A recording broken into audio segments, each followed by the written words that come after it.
Welcome back to Jay's Smokehouse. Marijuana versus hemp. What's the difference?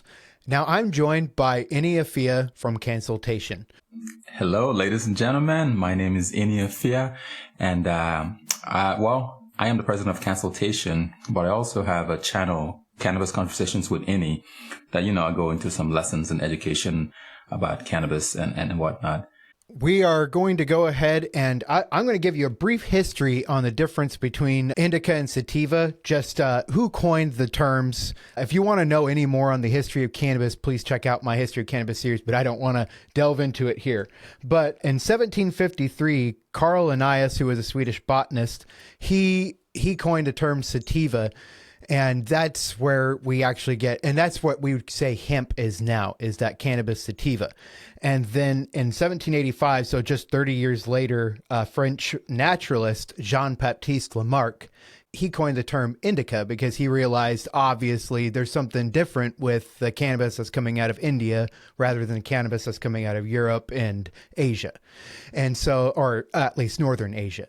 And so that's where I wanted to just give that brief history. And that's the precursors to what we call marijuana and hemp today. Actually, that's great. I mean, you hit it right there, right? Between Linnaeus, who is known as the father of modern taxonomy, and Lamarck, who literally, between the two of them, right, they went indica, sativa, with the indica was the inebriant, right? So indica was known to have greater psychoactivity as opposed to the sativa. The look of the cannabis is where you get the distinction between sativa and indica. It wasn't necessarily the effects in the beginning. It was the different looks that they had.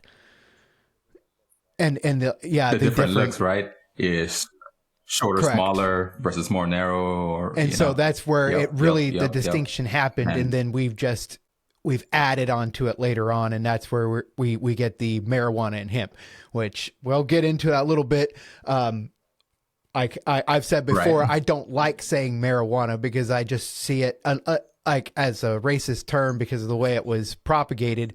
And so I like saying cannabis because it's all stinking cannabis. It doesn't matter. We'll get into this with the questions. I don't want to, like I've said, like I was telling Ini before we started this, I don't want to go on my tangents. All right. So what I want to go into is questions that we've gotten from viewers. I posed this on several different platforms, and I've compiled them into 3 main ones, and then we'll have a bonus one at the end of the video. So the first question I want to cover is, how do they differ? And I think we started on that, but go ahead and expand on it, Any. We kind of started on it between their physical characteristics, right? The name indica versus sativa, all being cannabis. And at some point they came to a consensus to just, the whole group being cannabis sativa, L, right? But really how how hemp and cannabis differ nowadays is really the interpretation based on, we wouldn't say politics, but based on regulations. It's really about the THC, which one has high THC and which one is below or grown to be below 0.3% THC. So and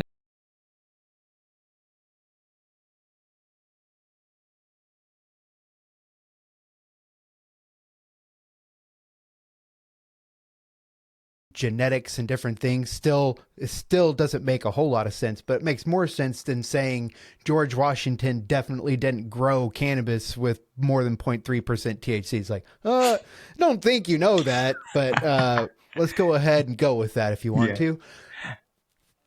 Yeah. And we're going to get into the real BS of that 0.3% here. If you guys stay tuned, we're really going to talk about this. And I would love, as many of you know, I really want to go in on it, but that is also a question that was posed to us. So we're going to wait to answer that one. Perfect. Yeah. So a little bit about more. So, in about 2018, several organizations like USP, ASTM, all of those organizations have been working to really define hemp. Okay. So, USP about 2018 defined hemp as any part of the cannabis sativa L plant, including the seeds, the derivative, the extracts, the cannabinoids, the isomers, the acids, the salts, and any isomers of those, right? And they define this as a plant that's whether growing or not with a delta 9 THC of no more than 0.3% on a dry weight basis, right? So that means when you analyze this plant and then you take out the moisture, the water content, and equate that back in, it has to be less than 0.3% weight per weight basis to be considered hemp. And note, that is inclusive of THCA, right? We've talked about how THCA decarboxylates into delta 9 THC. So once you mathematically say delta 9 THC is around 89% of THCA or so, and you put in that math, it should still be less than 0.3% and weight for weight. And that's a very hard number to get, right? That's a very hard place to be when you're growing, cannabis sativa L. And just to dumb it down for the people that used to be like me, what he's saying is that you're taking the biomass of the entire plant. You take the stems, you take the stalk, you take the flower, you take the leaves, and then you test all of that, and then you get a 0.3% THC instead of just testing the flower. Is that correct?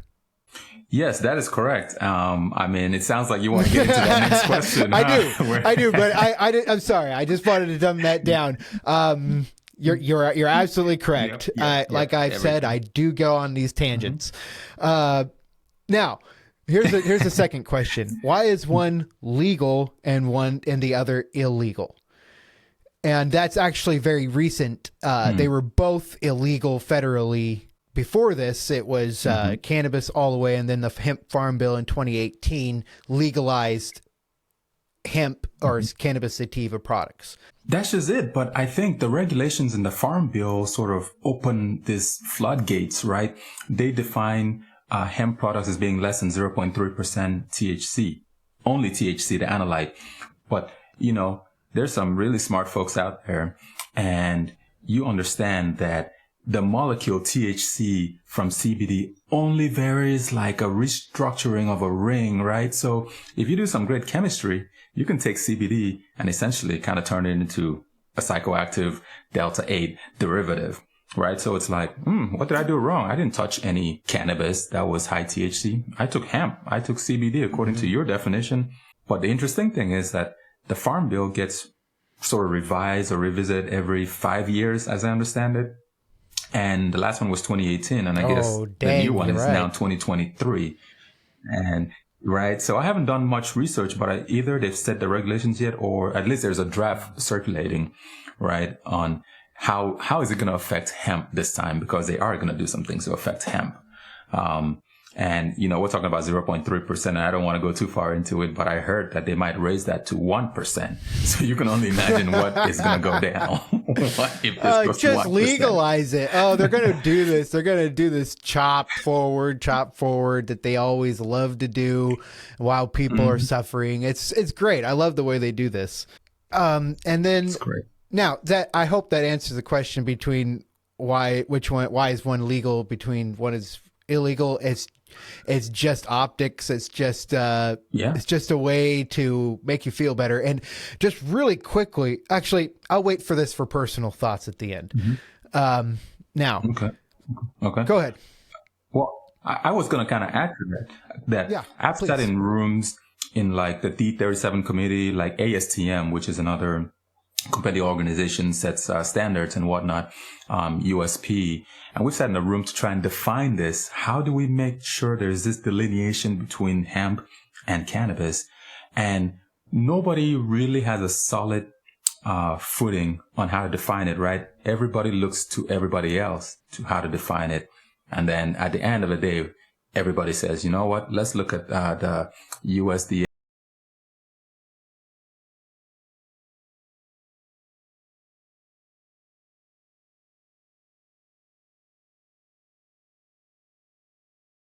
That's where really the delineation between legal and legal kind of gets into it, is that people in power set this definition, and it is what it is. But anyway, let's move on. I just wanted to add into that. How I Oh. love this question. How how is hemp magically grown below 0.3% THC? I really like that question because that's very close to how I would pose that question before I learned. And the question I hope that I think we've already touched on a little bit is it's very difficult too. The way that I've seen when I'm researching it, which when you look at what's the difference when you just put it into the search engine, what's the difference between marijuana and hemp? And that's the thing they always push.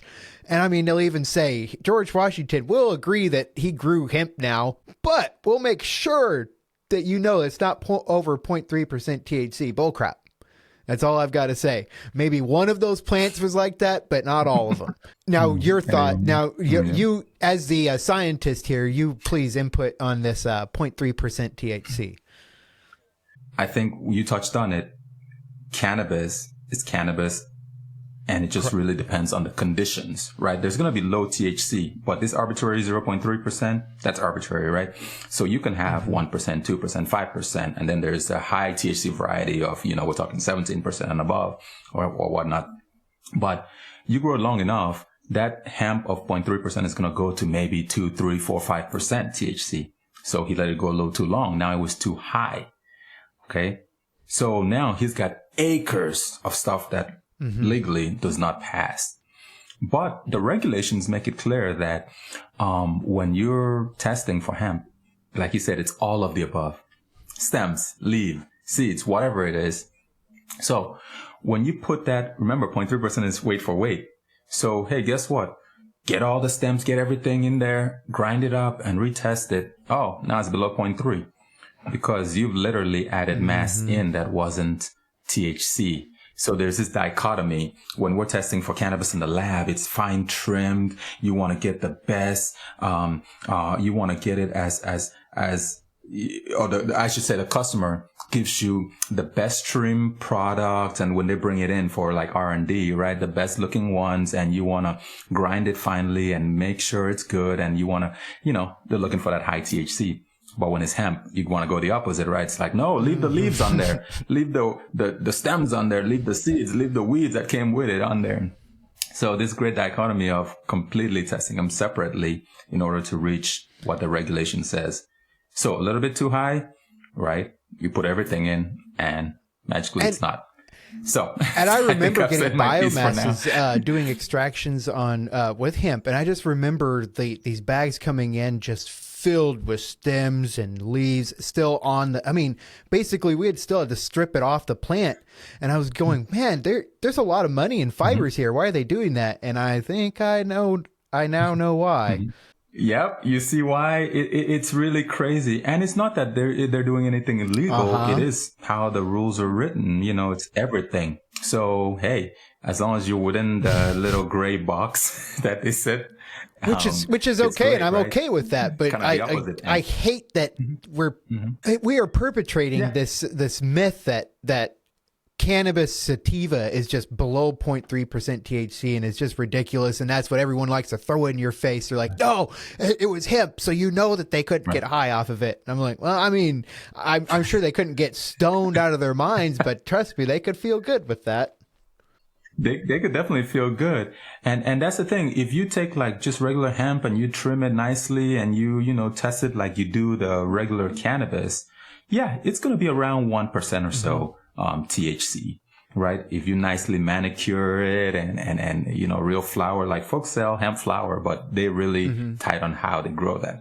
But if you just regular grown hemp flower, manicure it, and just like you do cannabis and test it, it's going to be greater than 0.3.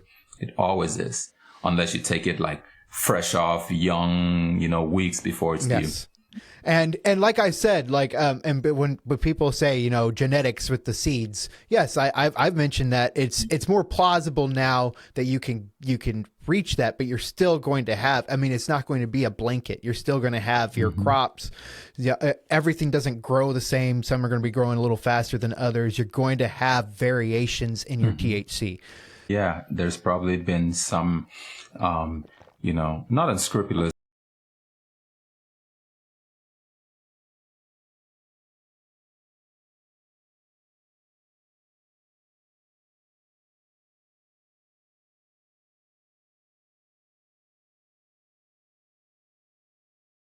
I don't know if I want to share them, but no, I feel honestly, you there.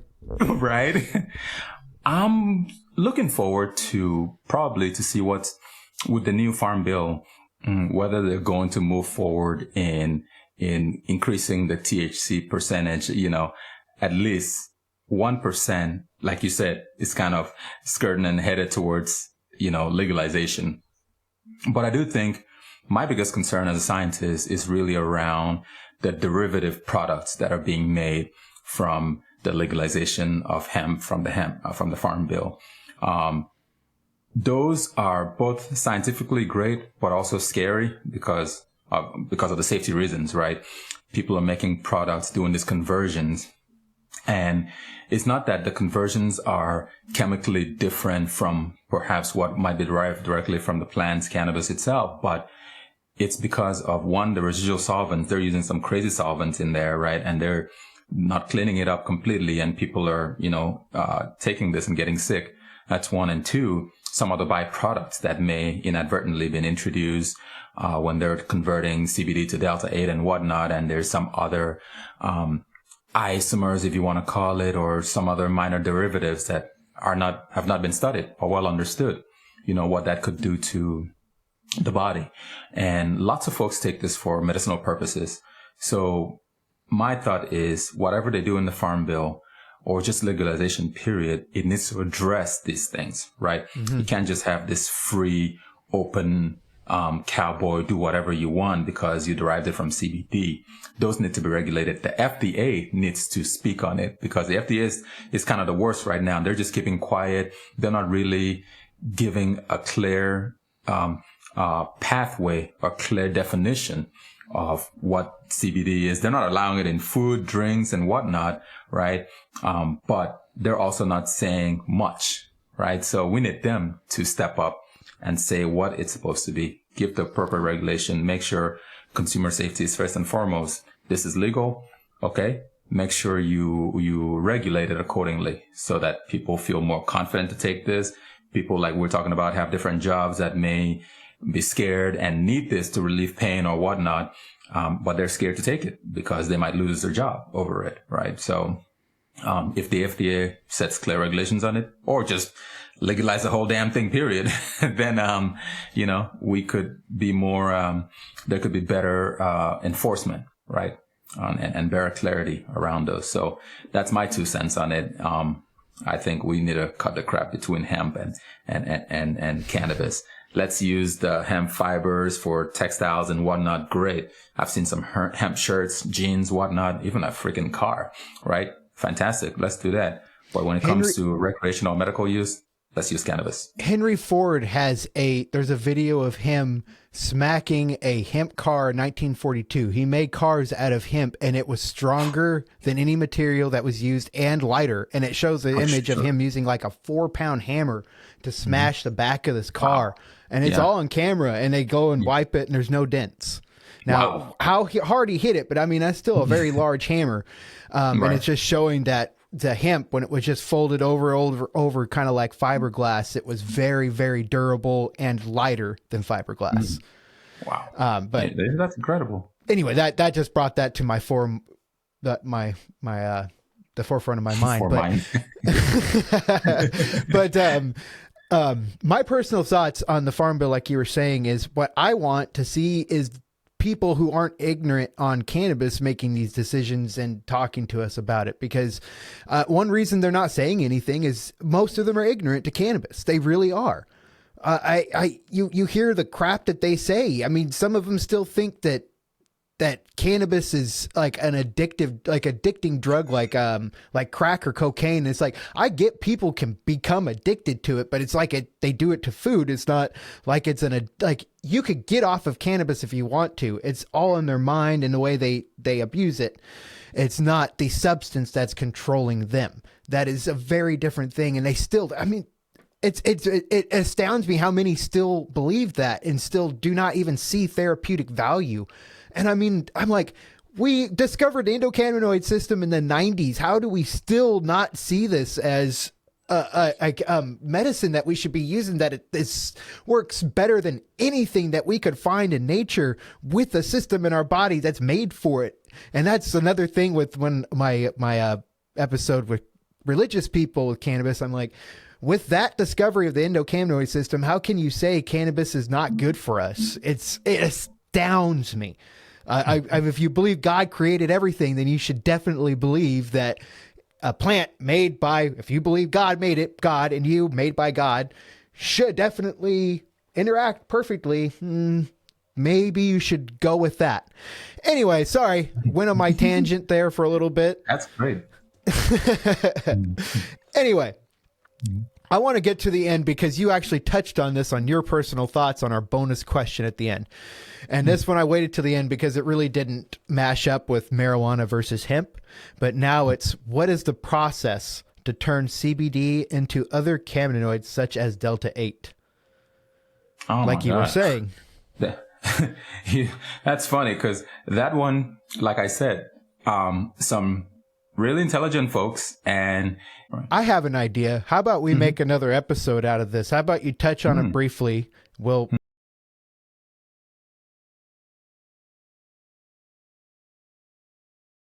the video and of what you want to know specifically, which cannabinoids, what the processes are, all of that.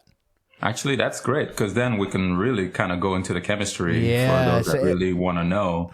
Of course, we're not trying to help you do nothing, but but literally, let's put it this way: they're going through and driving some reactions. Keep in mind that a lot of cannabinoids are simply the chemical structure. They differ by either the ring structure or the methyl, how many carbon chain tail they have. The really minor differences that produce drastically different effects and compounds, right? So all you have to do is to be able to, what's the word I'm looking for? Basically take advantage of how that chemical structure differs slightly and just, give it a little push and move things around. And you could turn one cannabinoid essentially into another cannabinoid. Or like it's been done, I think there's actually a drug that's out there. You can take one cannabinoid, add a couple more chains to it and make it a lot more effective, a lot more able to pass the cell membrane and be effective. So there's lots of great science out there. THCO is one of those, isn't it? It has a 7-alkyl chain, I believe. Yeah. And there's a methylated CBD that a company out of Israel, I think, was doing. And there's some really cool science happening here in the industry. Just know, people, that there's also THCP, which is natural. You don't need to do this crap. And it's a 7-alkyl chain, which is just as powerful. Exactly. So that is really cool to find that they found that, I think in 2019 or 2020 that they found that.